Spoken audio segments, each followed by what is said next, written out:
e a sua justiça,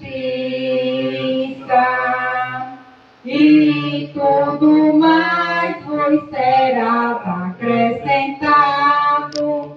Aleluia, aleluia.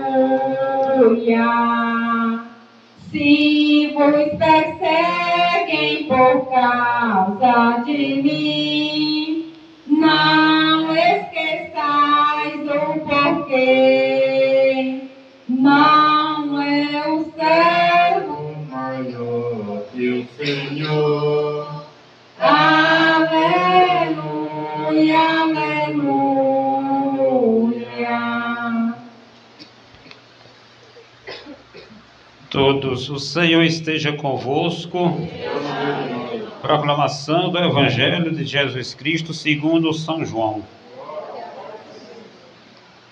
Naquele tempo, Jesus ergueu os olhos ao céu e rezou dizendo: Pai Santo, eu não te rogo somente por eles, mas também por aqueles que vão crer em mim pela sua palavra, para que todos sejam um como tu, Pai, estás em mim e eu em ti, e para que eles sejam em nós, a fim de que o mundo creia que tu me enviastes. Eu dei-lhes a glória que tu me destes, para que eles sejam um, como nós somos um.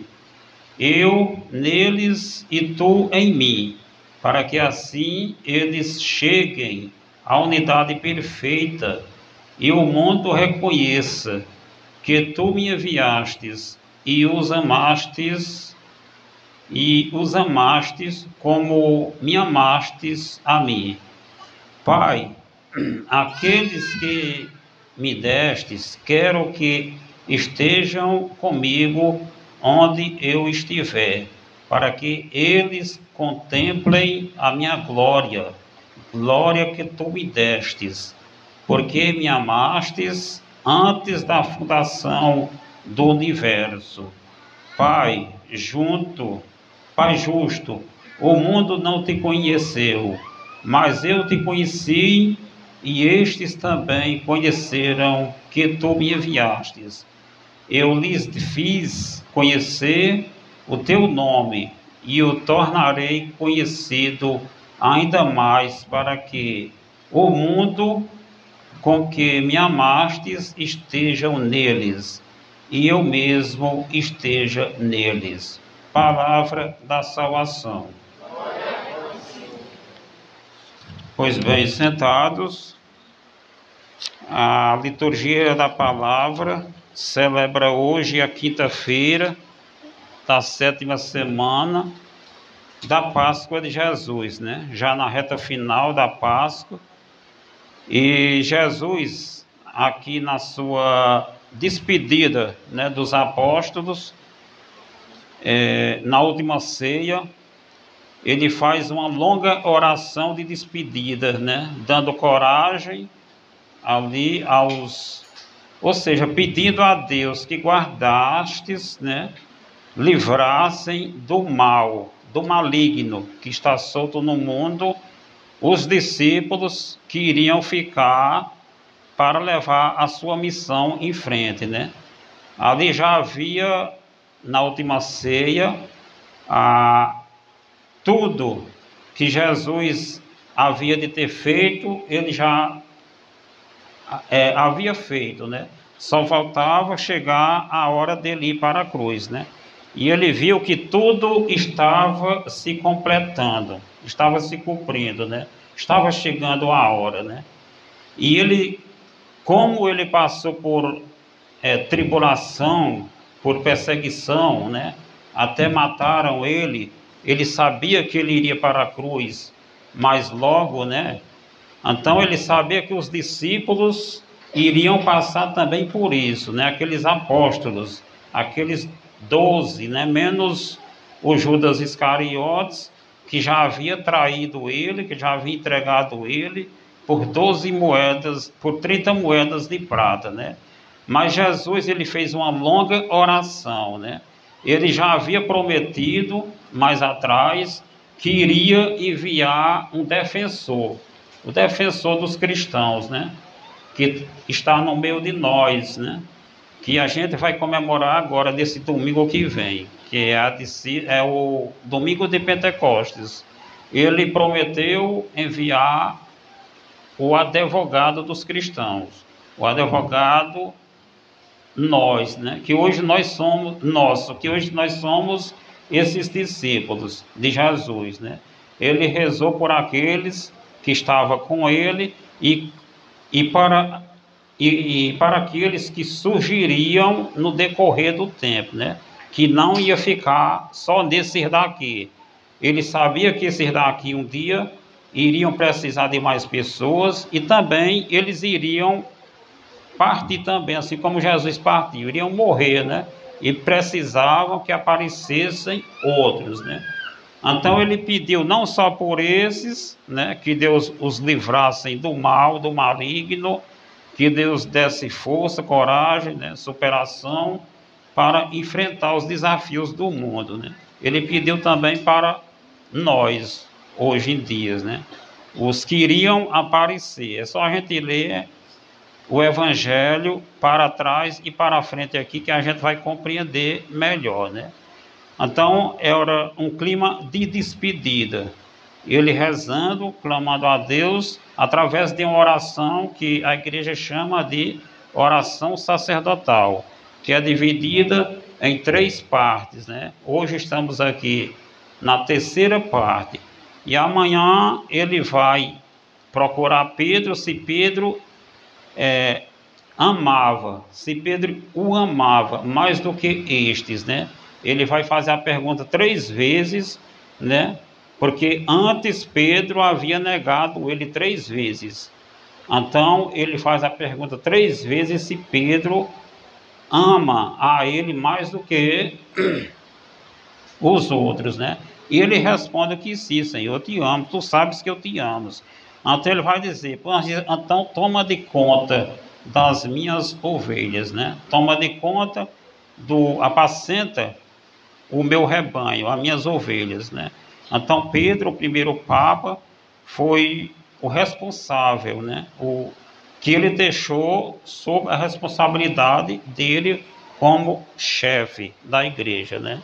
Que é o primeiro Papa, que hoje com o Papa Leão XIV somam 267 papas, né?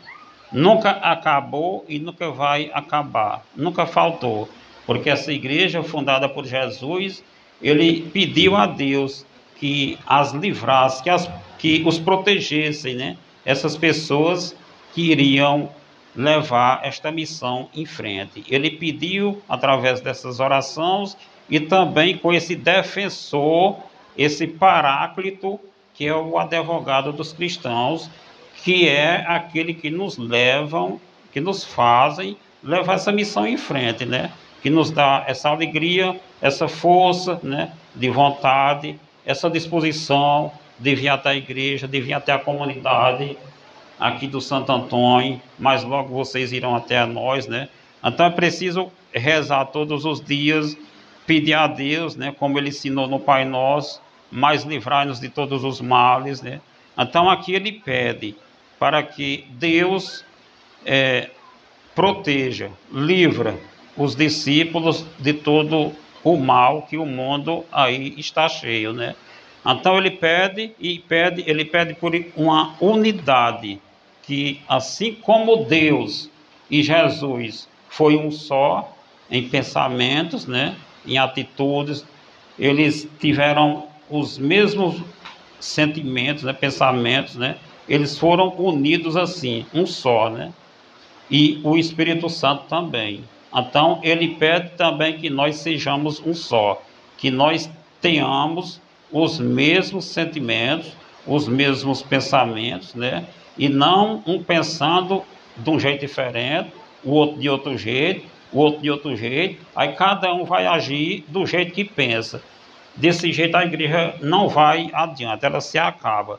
Então devemos clamar a Deus por o Espírito esta missão em frente. Ele pediu através dessas orações e também com esse defensor, esse paráclito, que é o advogado dos cristãos, que é aquele que nos levam, que nos fazem levar essa missão em frente, né? Que nos dá essa alegria, essa força, né, de vontade, essa disposição de vir até a igreja, de vir até a comunidade aqui do Santo Antônio, mas logo vocês irão até a nós, né?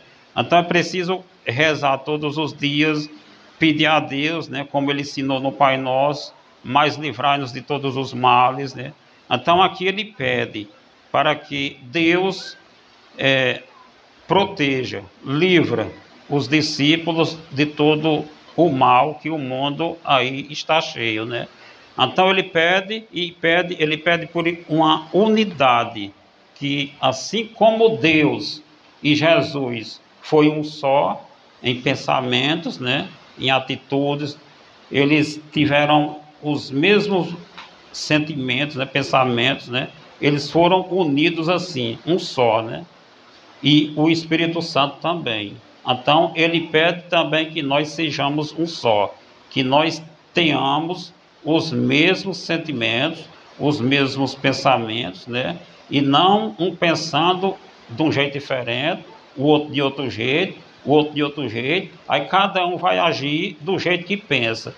Desse jeito a igreja não vai adiante, ela se acaba. Então devemos clamar a Deus por o Espírito Santo de Deus, quem é que nos dá esta força, esta união, né? Este amor, para permanecermos unidos, assim como ele foi unido, né? Assim como ele foi unido a Deus, ele foi um só com Deus, Pai. Então ele pediu também para que nós fôssemos um só. Hoje a gente vê o mundo assim dilacerado, de discórdia, de desunião, né? Até mesmo dentro das igrejas, né? Tantas religiões, todos falando em Deus, mas Deus não pediu. O Espírito Santo não pede desta forma. Ele nos ensina que nós devemos amar a todos, assim ter uma comunhão, uma unidade, assim como um casal que quando casa, como diz lá no livro do Gênesis, né, que o homem deixa a família, a mulher deixa a outra e os dois se unem numa só carne, né? Assim deve ser nós, ter os mesmos pensamentos, as mesmas atitudes, né? E quem tem o Espírito Santo de Deus tem esse amor que perdoa e que quer o bem comum de todos, apesar das discórdias de alguns, das divergências, né? Mas nós devemos clamar a Deus por a união, a unidade. É assim que iremos chegar lá, até a vinda de Jesus, né? Se você vê a Igreja Católica, esse mesmo evangelho que eu estou lendo aqui, está sendo lido no mundo inteiro, é só a gente ver por aí, né? É isso aqui, essa união, ela deve acontecer com nós no mundo inteiro. O que um rezar aqui, o outro está rezando no mundo inteiro e fazendo a mesma reflexão, né? Pedindo a Deus por todos, por esta unidade, né? Que antes foi esses 12, mas aqui ele fala nos que iriam aparecer no decorrer do tempo, né? Que hoje somos nós, os padres, os bispos, o Santo Padre, né? E nós leigos, né? Então devemos ter os mesmos pensamentos, né? Essa comunhão que nos une. Para isso é preciso clamar a Deus, né? Por que Ele permaneça em nós através dessa terceira pessoa da Santíssima Trindade, que é o Espírito Santo, né? Aqui ele já nos mostra, através da Santíssima Trindade, que precisamos estarmos unidos, né? Como ele foi unido, Deus Pai, Deus Filho e Deus Espírito Santo. Então nunca podemos pensar diferente. Às vezes a gente pensa, né, diferente um do outro, mas devemos pedir a Deus é por essa unidade, essa comunhão, essa união uns com os outros. É assim que a gente vai seguir em frente até a segunda vinda de Jesus, e não discordando, né? Cada um pensa de um jeito, e hoje com essas redes sociais cada um diz o que quer, e ele vai tirando muitas pessoas, né? Pessoas que não lêem a Bíblia, né? A Bíblia, que é a palavra de Deus, né? Que diz que Ele é a verdade, Jesus é o caminho, a verdade e a vida, né? E a palavra de Deus ensina isso, né? Que devemos permanecermos unidos a Ele. Quem lê a palavra, quem clama a Deus, tem o Espírito em si. E o Espírito mostra que a gente deve ser unidos, querer o bem para todos, né? A ponto da gente perdoar os pecados, as mágoas que os outros cometem contra a gente, né? A gente não vai fazer conta. É a mesma coisa de oferecer a outra face, né? Você levar uma bofetada numa face e oferecer a outra. Ou seja, você aguentasse uma coisa que o outro diz contra você e você não vai vingar. É a mesma coisa de você levar outro tapa. Se uma pessoa mandar você caminhar 1 quilômetro, correr à força, caminhe 2. Ou seja, perdoe, não liga, não vai querer o mal para aquele outro, né? A vingança. Aí a mesma coisa de você estar oferecendo a outra face.